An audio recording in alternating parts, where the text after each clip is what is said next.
Caros estudantes, boa noite.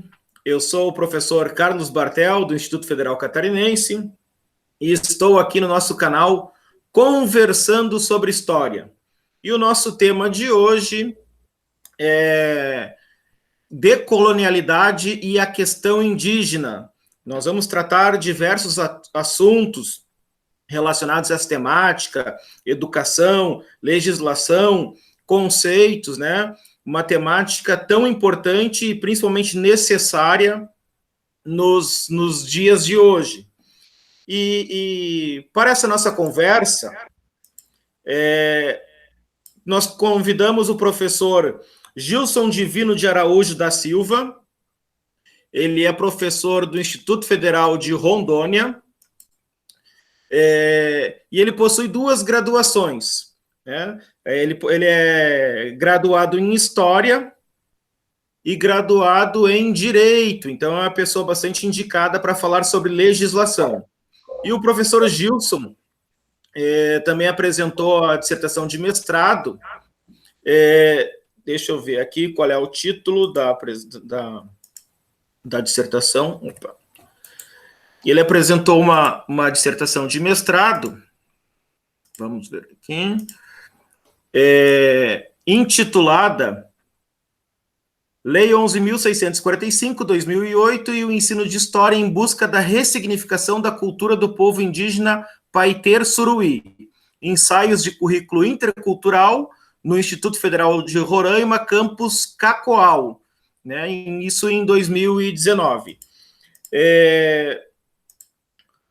Professor Gilson, primeiramente quero agradecer pela sua presença, agradecer pela sua disponibilidade em conversar com a gente, e já vou lhe passar a palavra pedindo para que tu fale, Gilson, para nós, explicar um pouco o que, claro, falar, nós temos muita coisa para falar aqui, mas já que falasse logo de início, explicasse um pouco para nós esses conceitos, né? O que a gente entende por decolonialidade e interculturalidade. Boa noite, obrigado, professor Gilson.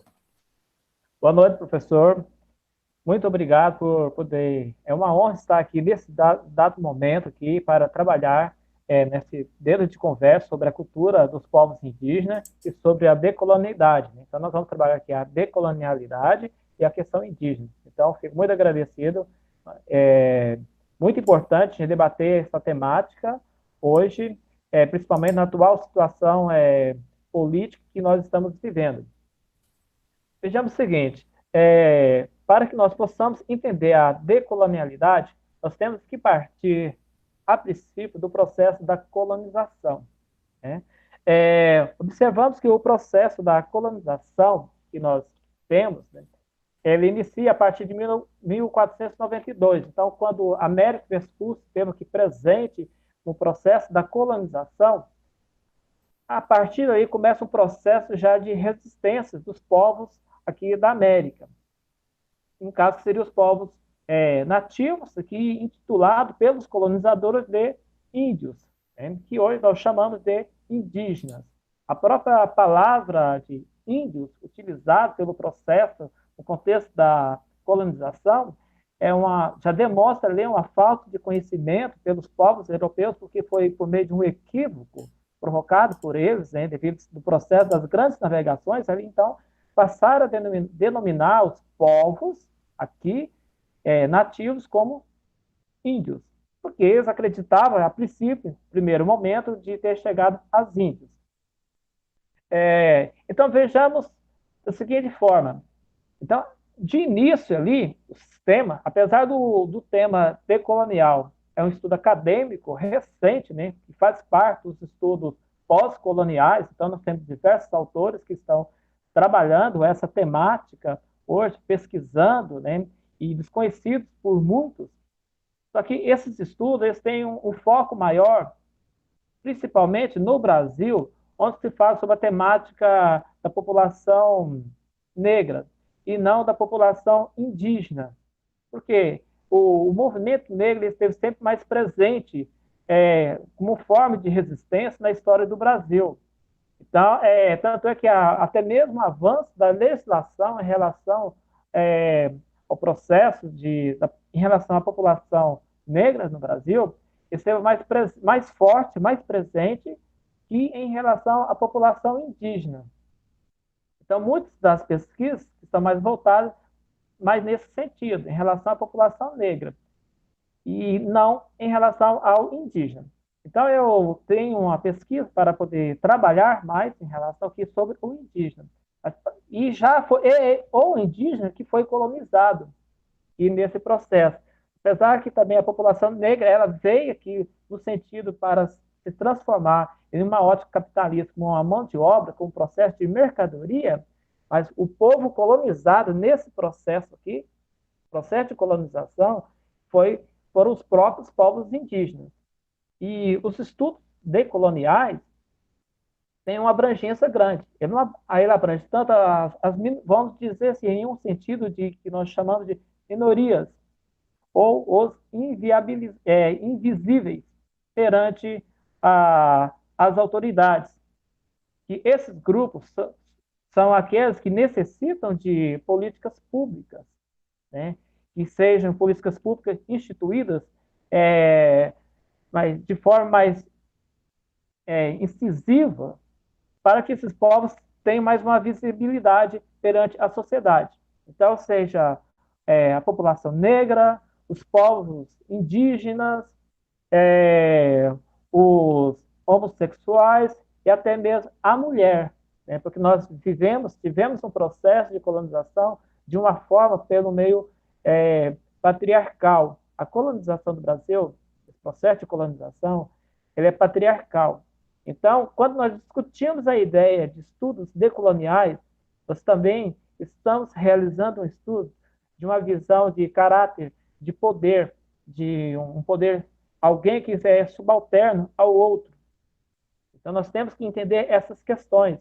Nós temos que compreender também a ideia de raça. Então, Nelson Maldonado, ele traz essa ideia, discute a ideia decolonial, a ideia da questão de raça. Quando foi criada a questão de raça, das raças humanas? Então, nós vamos trabalhar também, temos que entender esse processo, esse conceito de raça. Temos que compreender o caráter eurocêntrico do processo da colonização. Então, porque para a gente compreender o processo decolonial, temos que entender também o processo de interculturalidade. E como que é esse processo de interculturalidade que, às vezes, as autoridades têm colocado para a sociedade, têm colocado para as academias, para os nossos alunos nas escolas? Porque, por muito tempo, nas escolas, por exemplo, foi trabalhado sobre a questão indígena, uma música, né? Trabalhava-se uma música que, em um contexto neutro, de uma forma carregada de estereótipos. Então, nós temos músicas com grandes representações da mídia, até mesmo infantil, trabalho, porque a educação ela surge ali, começa o processo de formação. Então, a criança ali ela trabalha, por exemplo, uma música infantil e que leva o indígena, e a professora, talvez sem um processo de formação decolonial, ela acaba por trabalhar com a criança uma música que apenas de uma data que o indígena ele é representado de uma forma se ele utilizar o cocar, se ele tiver utilizado uma flecha. Essa é a ideia que carrega sobre a questão do indígena.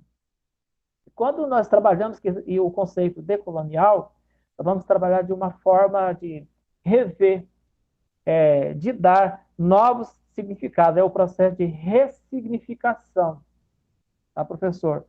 É dar visibilidade, porque esses povos são invisíveis perante a sociedade. Então, esse é o conceito que nós temos que buscar dentro da pedagogia decolonial. Os estudos decoloniais é uma forma de uma análise crítica. É quando nós começamos a questionar o processo da colonização. Então, muitos são os autores que tenham trabalhado, que têm se esforçado em mostrar esse estudo. Dentro do Brasil, nós temos poucos. Né? Ainda como eu citei no início da nossa conversa, professor, é um estudo recente. Mas, e fora, né, isso já era apontado, já desde lá na Declaração dos Direitos do Homem. né? Lá na Declaração Universal dos Direitos do Homem, em 48, já foi apontada essas ideias, mesmo que ela foi organizada pelo, pelo homem branco, não indígena, mas ali já começava a mostrar alguns sinais que poderia ter um processo de estudos decoloniais. Então, podemos buscar historicamente, a partir dali, alguns movimentos que vêm dar melhor visibilidade a essa ideia. Porém, não estava entrado dentro dos estudos acadêmicos. Agora, recentemente, a partir da década de 70, é um marco para os estudos acadêmicos sobre os estudos decoloniais. Gilson, e tu toca num tema muito importante aqui, que eu considero fundamental, né? Porque quando a gente fala em racismo no Brasil, logo vem à cabeça o negro, né? Que sofre, que sente na pele esse racismo. E a gente acaba esquecendo dos povos indígenas que também sofrem esse processo de racismo. Então, esse é um dado que tem que ficar bem claro para que a gente não perca de vista essa questão do racismo.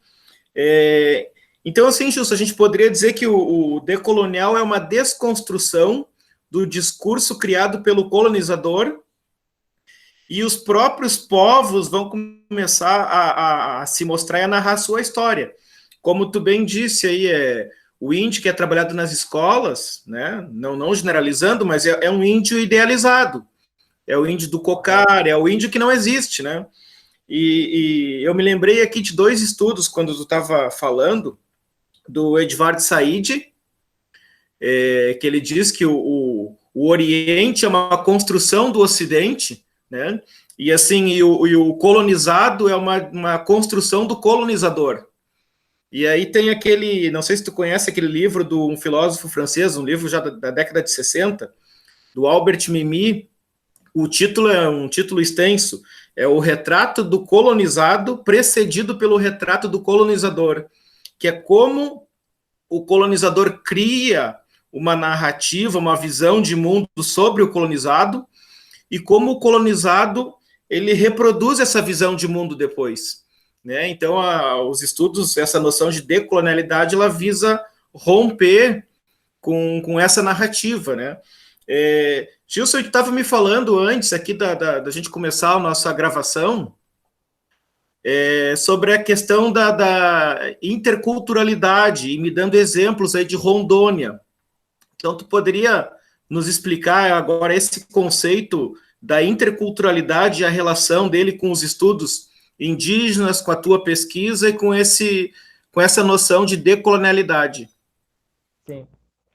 Para eu trabalhar os estudos da interculturalidade, eu procurei buscar Tomás Tadeu da Silva. O professor conhece bem Tomás Tadeu da Silva. Ele traz essa ideia, o processo da evolução, né? Os primórdios para como nós podemos trabalhar a interculturalidade, porque dentro do processo acadêmico, para trabalhar a interculturalidade, nós temos que, em primeiro momento, trabalhar o currículo. Tomás Tadeu da Silva, então, ele traz essa questão da teoria do currículo. A partir do momento de trabalhar a teoria do currículo, o que nós vamos trabalhar? Inserir no currículo.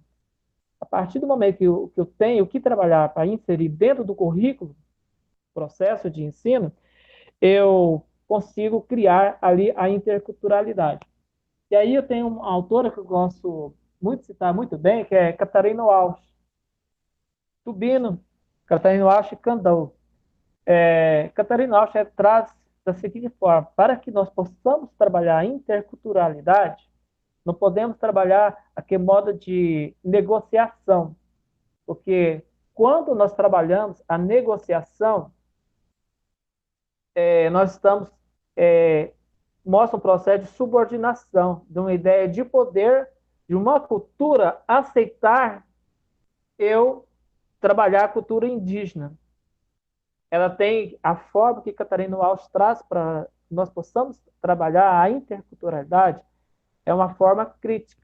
Então, por isso que no início eu falei, eu busco ali as teorias também, o currículo, para trabalhar, eu tenho que trabalhar também a ideia de currículo, de acordo com o Tomás Tadeu da Silva, que ele traz essa ideia da teoria crítica.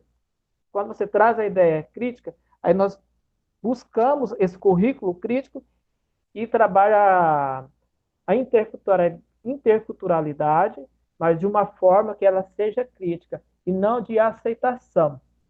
É quando você começa a questionar essa relação de poder em que ela é imposta em relação a outro povo.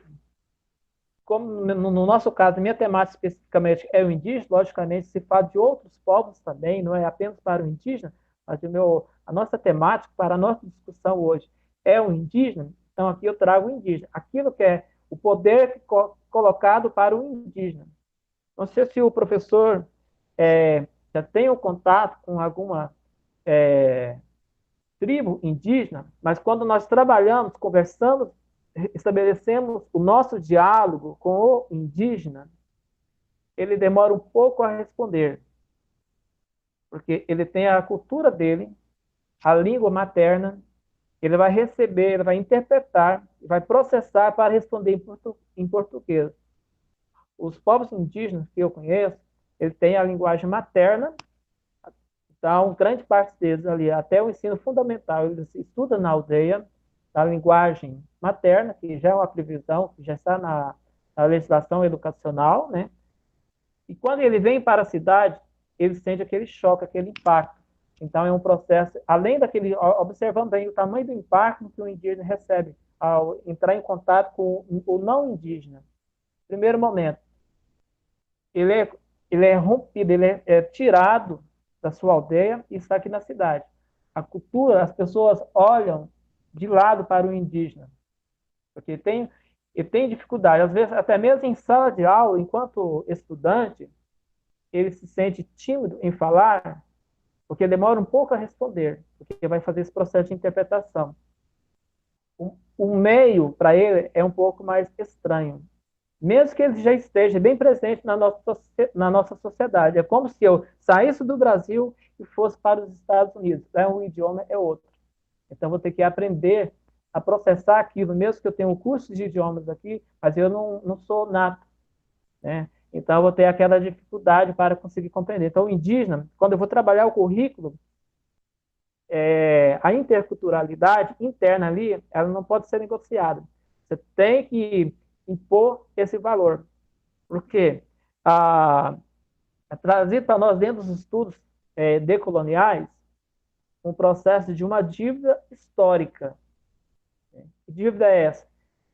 É o longo processo de colonização, de domínio de poder imposto. Aí você vem e procura resgatar uma cultura que não é aquela cultura que é considerada dentro do Estado-nação, né? Porque o Brasil, pós-independência, criou sua identidade nacional, Brasil de língua portuguesa, né? E não levou em consideração a cultura dos diversos povos indígenas, que nós vivemos em um Brasil em que temos diversos dialetos regionais, mesmo nós temos um padrão linguístico da língua portuguesa, nós temos diversos dialetos regionais e a cultura indígena, a língua indígena. E cada tribo indígena, mesmo, por exemplo, nós temos que, por exemplo, o Suruí da minha região, mesmo que seja o tronco Tupi-Mondé, é diferente do Sintalag, que também é do tronco Tupi-Mondé. Então, tem aquela dificuldade de comunicação com a nossa sociedade. E como você vai trabalhar? Agora, a pessoa, o branco ou o não indígena, ele encontra aquela dificuldade, porque existe o estereótipo que indígenas são todos iguais, né? Que a cultura seria uma única. Agora, cada povo indígena tem a sua cultura própria, tem os seus valores diferentes. E ele se sente muito diferente dentro da nossa sociedade, porque as pessoas querem que eles estejam da mesma forma, aquilo que é trazido nos livros de história, e são uma representatividade da época da colonização. Bem, vejamos, todos os grupos sociais passaram por um processo de mudanças. Nós não estamos com os homens barbudos, com cabelos longos, vestindo igualzinho o bandeirante. A sociedade hoje está diferente. Logicamente, o indígena também, estamos falando de uma questão étnica, Então, ele passou por um processo de evolução também. Mesmo que ele tenha uma etnia indígena, muitos dos povos indígenas estão em meio da nossa sociedade, vestindo igual a nós, morando em casas semelhantes às nossas, mesmo que seja lá na aldeia, porém, tem a diferença, é que ele é indígena, ele tem uma característica étnica diferente. Então, ele em si, às vezes, ele carrega por esse processo da colonização que foi criado ao longo dos 500 anos do Brasil, aqui, passados de 500 anos, uma ideia de subordinação, que alguém impôs um poder sobre ele. Ele se sente com um processo de inferioridade. Mesmo que hoje nós temos, ao longo da década de 80, no processo da construção da Constituição de 88, muitos indígenas lutaram ali para a sua representatividade. Né? Ainda bem que essa Constituição Cidadã procurou trazer um pouquinho de transparência e ideia para esses povos indígenas. Porque se não fosse essa Constituição, mas isso surgiu não pela boa vontade dos legisladores, mas por a força dos movimentos. Então, quando eu trabalho a interculturalidade, o currículo intercultural, eu tenho que trabalhar que existe um conjunto de crenças, né? Eu tenho que trabalhar nesse sentido, de valores, dessa pluralidade, né? E existe uma ideologia predominante de poder e que eu não posso deixar que essa estrutura permaneça, né? Essa classe de componentes, que ela permaneça, essa estrutura dominante. Entende? E tem que trabalhar essas multiplicidades e dar uma ênfase maior. Só que essa ênfase ela não tem que ser apenas um processo, porque é muito comum o professor trabalhar a interculturalidade em datas comemorativas. Então, como se trabalha sobre a cultura negra na escola? Consciência negra. Busca-se um único dia. O indígena, lá em abril. Os demais dias dos anos são esquecidos. E às vezes se sobrecarregam apenas para disciplinas de arte ou de história a trabalhar. Gilson, Sim, não, professor. e só contribuindo, é isso que tu está dizendo, e essas datas também não são datas criadas pelos movimentos, né? É uma data que elas são impostas, né, aos movimentos. A própria questão do 13 de maio, o movimento negro hoje questiona essa data. Então, para os nossos alunos aqui, Gilson, do Instituto Federal Catarinense, Instituto Federal de Roraima, a interculturalidade, né, conforme tu nos disse aí, ela analisa os diferentes grupos numa relação de simetria, não uma relação de poder em que um aceita o outro, mas é uma relação de igualdade, busca essa igualdade. Tem que propor essa E aí igualdade. tu pesquisou os povos Suruí, aí em Cacoal, né? Vamos situar aqui os nossos estudantes aqui do Sul. Cacoal fica a quase 500 quilômetros ao sul de Porto Velho, né? Correto. E tu pesquisou essa povoação. Tu poderia nos caracterizar essa região e já começar a falar da tua pesquisa? Exatamente, posso sim. Muito bem. Assim, professor. Rondônia. Nós temos que dentro do estado de Rondônia diversos grupos indígenas. Então, buscando um aspecto geral, tem a cidade próxima a Porto Velho, que é Guajará-Mirim, que também trabalhei no Instituto Federal lá em Guajará-Mirim, né? E ali nós temos alguns povos indígenas que são mais descendentes, que vieram da região da Bolívia. No processo da colonização, porque ali eles foram escravizados na Bolívia e eles fugindo ali desceram em relação ao Brasil. E ali nós temos uma maior concentração de povos indígenas do estado de Rondônia, próximo à divisa da Bolívia, no município de Guajará-Mirim. Então, as maiores reservas naquela região.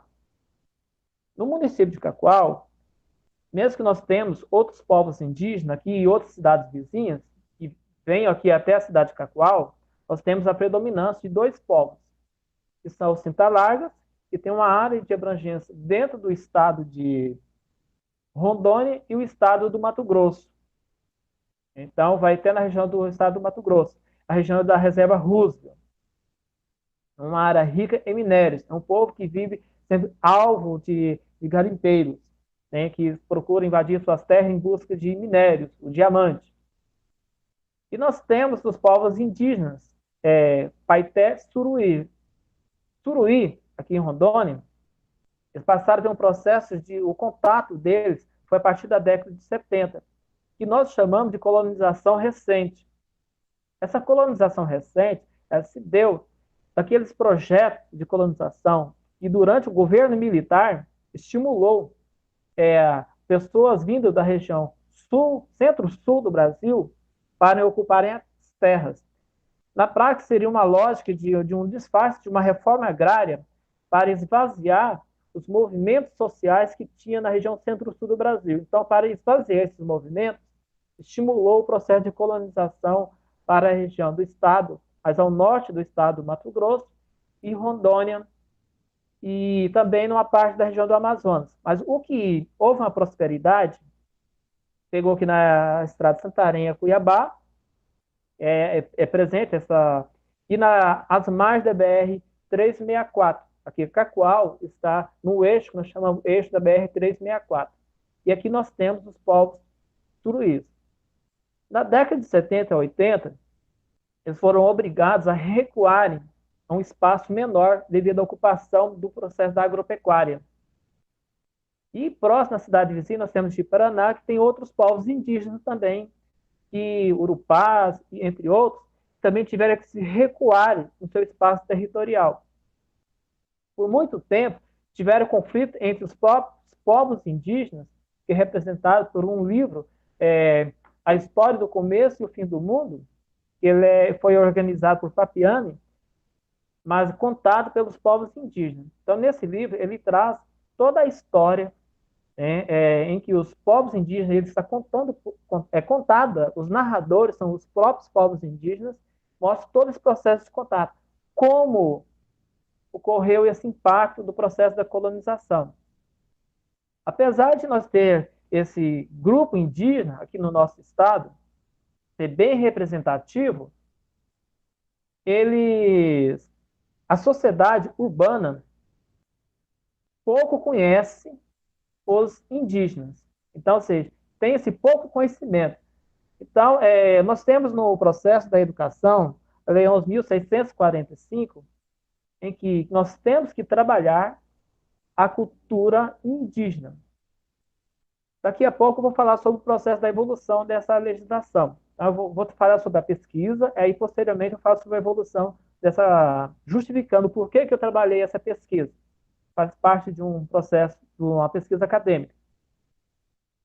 Nós temos, então, esses povos indígenas. Então, eu pensei, então, já que o povo que vive na sociedade urbana não conhece, existe um preconceito, né, uma discriminação. E a ideia é trabalhar a Lei 11.645 é eliminar esse preconceito. Eliminar, eu acredito que se torna algo assim, muito pesado, que nós não conseguimos, mas lutamos para, pelo menos, diminuir esse preconceito em relação à cultura dos povos indígenas. Então, fiz um trabalho, primeiro de um estudo, um pré-estudo dos documentos institucionais, e por meio desses documentos institucionais, PPCs, eu percebi que não tinha nenhum projeto junto à instituição que havia levado os alunos a conhecer a cultura dos povos indígenas, contado pelo indígena, que tivesse um contato mais próximo.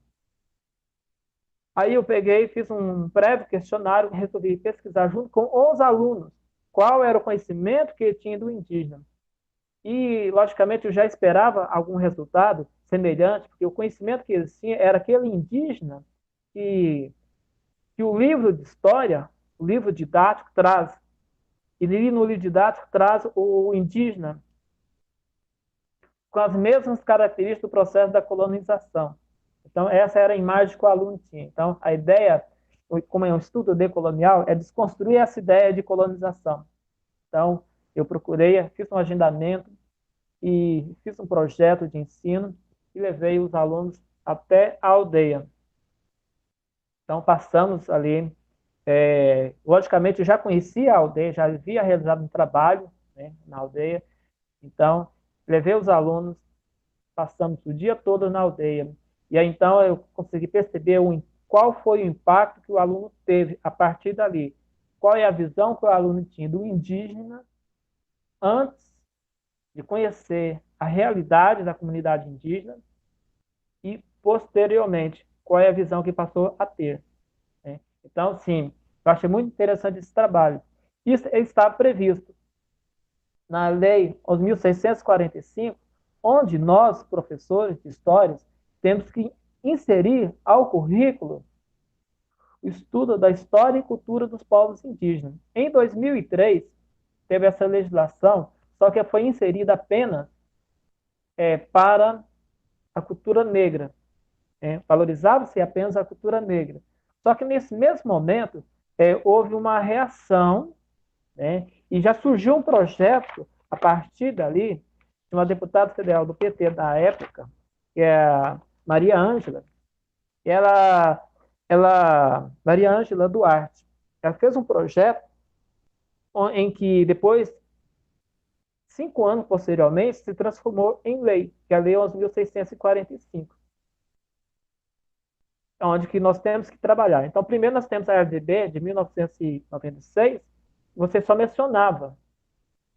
Né? Então, se a gente analisar a LDB 1996, você se menciona a cultura dos povos, a diversidade cultural, só que não havia aquela obrigatoriedade de trabalhar. Em 2003, tinha que trabalhar a cultura, mas apenas... aí, a partir de 2008... Gilson, só deixa eu te fazer uma pergunta aqui. O povo, essa aldeia Juruí, quantos indígenas tem na aldeia? Os povos suruís estão... Aqui nós temos as chamadas de linhas. Então, os povos suruís estão da linha 9, 10, 11, 12, 13, 14. Essas linhas foram criadas no processo da colonização, linha da reforma agrária. Então, todas as áreas rurais aqui foram estabelecidas, foi traçado umas linhas. E essas linhas chegaram até as aldeias. E lá no final dessas linhas, ficaram os povos indígenas. Então, há várias tribos indígenas suruís. Então, em uma linha, existe uma aldeia, por exemplo, na linha 9, eu fiz estudo lá na linha 9. E ali há um grupo em torno de 100 e poucos indígenas. E nas outras, ao todo, vamos ter em torno de 1.000 e poucos indígenas suruí. Então, é em torno de 1.050, 1.000 e poucos indígenas. Chega a 2.000 pessoas indígenas suruí aqui na nossa região. E sabendo que antes do processo da colonização, todas essas linhas, então, muitos alqueires de terras, eram áreas pertencentes a eles. Só que no processo da colonização, contatos foram sendo empurrados e ficaram lá no pequeno espaço, né, que são nessas linhas. Então, sim, são linha 9, linha 10, linha 11, linha 12, linha 13, até a linha 14. Porque isso que tu fala aí é muito, muito importante e uma bela pesquisa, quer dizer, leva o aluno na aldeia para desconstruir a visão, né, um pré-conceito que ele tinha sobre essas populações. Tu sabe que aqui nós temos a terra indígena Ibirama, e aqui tem um movimento muito forte, muito pujante aí dos Choclen do Laclanhô. Então, eles escrevem a sua própria história, eles têm um curso sobre o movimento indígena aqui, eles mesmos estão contando essa história e eles têm uma ação política muito efetiva. E eu trabalho essas questões porque eu trabalho com imigração, e eu falo muito da história dos indígenas para não indígenas. Né? Não tenho longe de mim essa pretensão de querer dizer para os indígenas quem eles são. Isso aí é até tu mencionou antes, né? A cultura é algo em movimento, ela não é monolítica. Ela é uma transformação, ela é um processo permanente. E quem define a cultura e a própria etnia são os próprios atores, não é o outro que define. Mas, assim, aconteceu um caso, até eu vou contar aqui, que é emblemático, né? Uma aluna minha do ensino médio uma vez me disse, professora, eu não boto meus pés lá na terra indígena. E aí eu perguntei, né, provocando assim, mas por quê? Ah, eu tenho medo, pode acontecer alguma coisa com a gente. Quer dizer, essa visão não é uma visão apenas da aluna, da educanda, essa é uma visão da sociedade. Né? Aqui Visão da no sociedade. Sul, se chama os povos indígenas, assim, um termo genérico e pejorativo, que são os bugres. Né? O bugre seria um sub-humano, assim, ele é metade animal, metade... É um ser idealizado, é uma maneira depreciativa de tratar essas populações. Mas, professor Gilson, então ali o próprio Mércio Pereira Gomes, né, nos trabalhos dele, ele mostra como o movimento indígena tá crescendo hoje em dia. E isso tu já vinha falando dos documentos, da legislação, né, e como tem uma formação em direito, tem bastante propriedade para falar. Mas essa luta, ela começa lá na Constituição de 88, né? E aí depois já vem a LDB, e aí gostaria que o senhor complementasse aí, professor Gilson, esse avanço todo, desde a Constituição até a gente chegar na Lei 11.645, que tem Tudo muitos bem. professores aqui que estão nos acompanhando também. Exatamente, professor. Quando você fala dessa ideia do indígena, né, é quando as pessoas trazem aquela ideia, eles falam que o indígena original puro é a visão romântica do indígena, né? É essa questão. Bom, professor, quando nós vamos buscar o seguinte, quando teve a Constituição de 88, foi fundamental, porque no processo da criação da Constituição de 88, muitas das pessoas escreviam cartas para o que fosse colocado lá na Constituição, o que queria de mudança, porque a Constituição de 88 ela surgiu posterior a um momento de opressão. Então, quanto maior a opressão, maior é a ideia de querer ter essa liberdade. Então, ou seja, o Brasil viveu 64 a 85, o período da ditadura militar. A, também foi a pressão sobre a sociedade que os movimentos começaram a surgir dentro do próprio dos governos militares no final. Então, na década de 85, já tinha aquela ideia de mudança, de representação direta, porém rejeitada. Tivemos o primeiro governo indireto. E aí veio a criação da Constituição de 88, uma grande mudança para retirar todos aqueles atos que restringiam muitos dos direitos da sociedade. E essa Constituição ela é considerada como uma Constituição cidadã. Cidadã por quê? Muitas das pessoas enviaram documentos, inclusive Chico Mendes, aqui do Acre, né, nosso estado vizinho, ele enviou uma carta que hoje nós temos ali, entre um dos direitos constitucionais que fala sobre o meio ambiente. Se nós temos alguma proteção ao meio ambiente hoje, devemos um pouco a Chico Mendes, porque ele escreveu alguma coisa ali sobre a defesa da floresta. E ele, Chico Mendes, ele tinha um contato muito grande com os indígenas, né? Ele defendia a permanência da floresta. E nesse próprio processo ali, alguns indígenas da década de 80 começou a pressionar, né, fazer alguma pressão para que os seus direitos também fossem conquistados. Então, foi criada, porque a Constituição ela tem previsão, são dispositivos constitucionais. Para que aquilo, alguma coisa ali, tem força de lei, é preciso criar uma lei. Então, muitas das garantias constitucionais ainda não são contempladas na nossa sociedade. Logicamente, houve muitos avanços, porque tem uma previsão constitucional, mas são dispositivos, algum artigo. Porém, como trabalhar aquilo? Para que tenha uma força de legitimidade, tem-se uma necessidade da criação de um projeto de lei. Então, primeiramente, como eu havia citado, veio a lei, a LDB. Então, tivemos um avanço, primeiro a Constituição, a LDB em 96, né, com um grande avanço no processo da educação.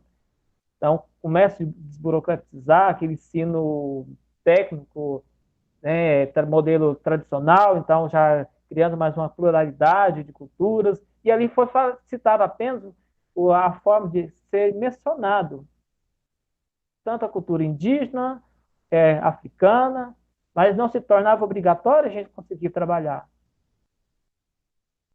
Quando chega em 2003, aí vai ter um avanço.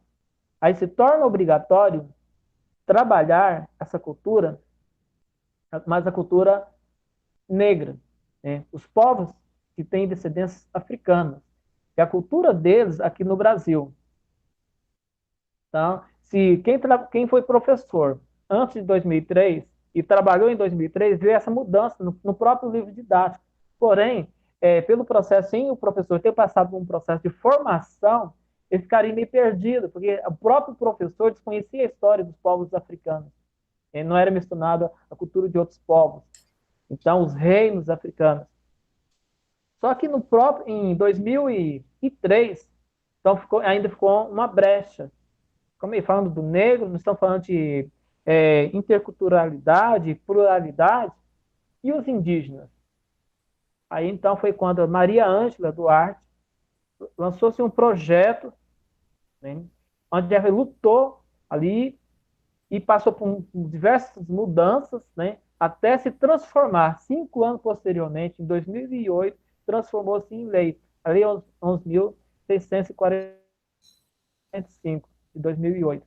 Aí essa lei se torna obrigatória para que nós possamos trabalhar a cultura dos povos indígenas. Aí vai buscar a cultura africana, né, a cultura negra e indígena.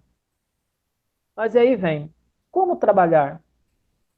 Vem um livro didático, vai continuar da mesma forma, narrando, tá, eu vou trabalhar a cultura indígena com um processo narrativo da colonização, apenas citando que ele foi escravo, que foi exterminado, seja por doença ou por guerras, e temos diversos monumentos dos bandeirantes aí no processo, aí acaba, ao invés de trabalhar sobre o processo do indígena, vai colocar que o indígena era agressivo e por isso foram mortos, apenas um processo narrativo, sem criar um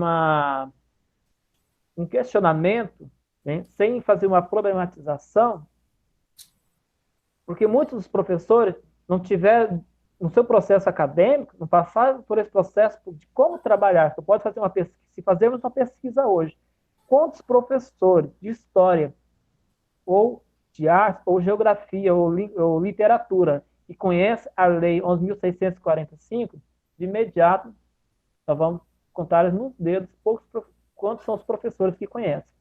Já nas graduações mais recentes, presenciais, ali nas universidades, né, que eu acredito que na Universidade Federal e nos institutos federais, incentivo a pesquisa, esses professores, não desfazendo das universidades particulares, é porque a pesquisa é mais presente.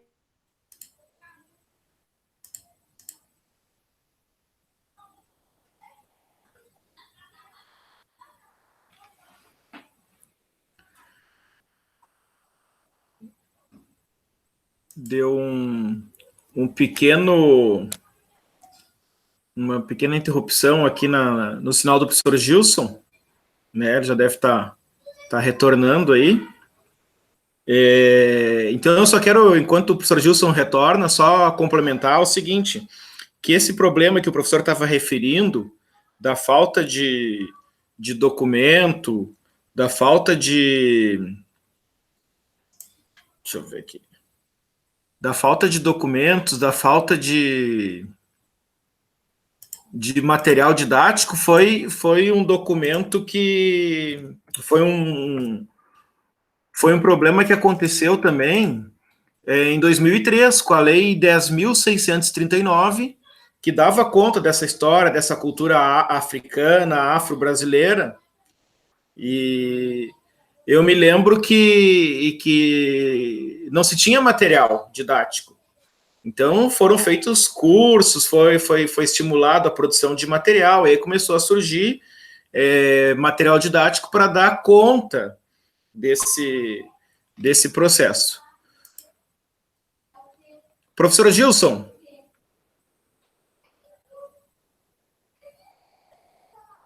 Vamos ver se o professor Gilson retorna aqui. Para que a gente continue a nossa conversa. Um pequeno probleminha na linha, no sinal. Mas então é isso. E hoje acontece o mesmo, né? E já o professor vinha falando de um avanço da legislação, em vez de contemplar só entre aspas, né? Contemplar a história afro-brasileira, a história africana, contemplar também dos povos indígenas. E aí surge a Lei 11.645 de 2008. E agora a questão é essa: é necessário que se produza, que já vem sendo produzido material didático, excelentes trabalhos, só que isso demanda um certo tempo até chegar na ponta, chegar no ensino básico, chegar no ensino fundamental, no médio. Então essa é a questão que nos encontramos hoje, em 2020, e no sentido de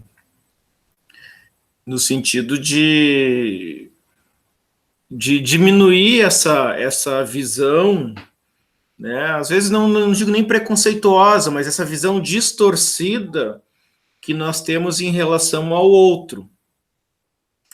Vamos ver se o professor está retornando aqui. Um pequeno probleminha. Bom, e nós temos ainda para falar com o professor Gilson, sobre a questão indígena, né? A questão indígena, o que é a questão indígena? É tudo que diz respeito aos povos indígenas, a questão da saúde indígena, hoje aí com essa pandemia do coronavírus, a questão da educação indígena e principalmente a questão da terra, né? Porque essas pessoas elas foram expulsas de suas terras e hoje elas estão tendo que lutar pelas terras que lhes foram tiradas. Então, temos aqui, deixa eu mostrar para vocês aqui um materialzinho do professor Gilson. Só vamos aguardar mais um pouquinho, né? Porque é uma temática bastante importante para nós compreendermos o país, né? Falar da história indígena é compreender o país que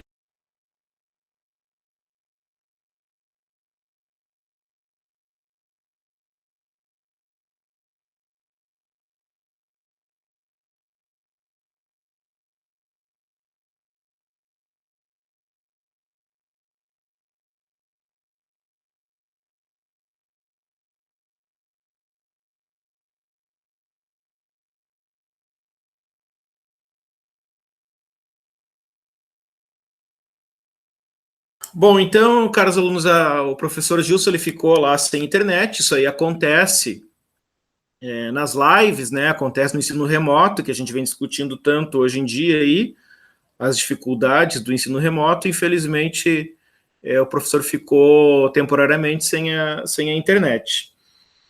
Mas ele nos deu um panorama aqui, eu acho bastante pertinente. Falou de decolonialidade, de interculturalidade, dos avanços da legislação, falou um pouco da temática que ele pesquisa, trazendo alguns elementos, falou do preconceito e da discriminação. Eu acho, então, que foi uma conversa bastante instrutiva, e esse é um assunto atual, né? A gente aborda sempre do ponto de vista da história, mas é um assunto bastante atual, e um assunto necessário, como a gente falou aqui por várias vezes, necessário de se estudar e se debruçar sobre ele. Então, quero agradecer aqui a todos que nos acompanharam, agradecer ao professor Gilson pela disponibilidade, e deixar aqui um grande abraço do professor Carlos, e até a próxima.